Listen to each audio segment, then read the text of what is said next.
Howdy, I'm the Pitmaster with Holy Smoked LLC, and today in under 5 minutes we're going to cover how to trim, separate the top and bottom plate of a brisket and get it ready to carve. What you want to do is make sure you've got the brisket positioned properly, and if you'll notice I'm doing it on newspaper because when we're done trimming we're just going to wrap all the scraps up after we put our finished brisket on the carving board and wrap it up and throw it away. Bottom line is the tallest part, or the crown if you will, of the brisket you want close to your belly. Just like you're dancing with the brisket.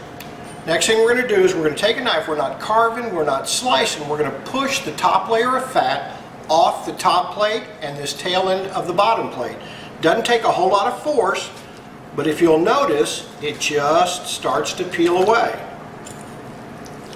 I want you to pay close attention to how the brisket, the grain of the meat, is running. The top plate is running north-south. The bottom plate is running east-west. Once you get all the fat carved off of the top brisket, or the top plate of the brisket, what we're going to do is turn the brisket around and position it to separate the top plate from the bottom plate. Now we've turned the brisket around. The top plate is still running north-south. The bottom plate's still running east-west as far as the grain goes. So what we're going to do is we're going to take the crown that used to be at your belly, is going to be as far away from you as it was before.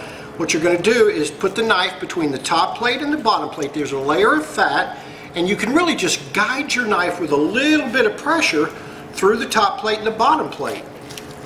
And it may be helpful as you're doing it, just kind of take the top plate and give it a little pressure, and it really just peels away. We've complicated this over the years. I'm not sure why. What I'm going to do now is I'm going to set the top plate aside, and I'm going to continue trimming the fat off of the bottom plate. Same motion. We're going to just take the knife, the top part of the knife, and just drag it across the bottom plate, running with the grain when we're taking the fat off. May require a little bit of trimming.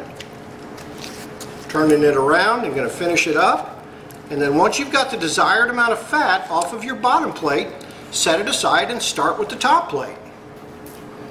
I'm going to bring the top plate back in. As you can see, the grain's running this direction, and we're going to carve the level of fat off. Some people like the fat, some people don't.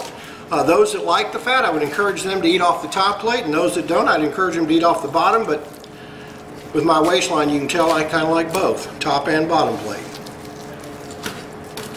So I've got the fat off of the top as much as I'd like cut off, as well as the bottom.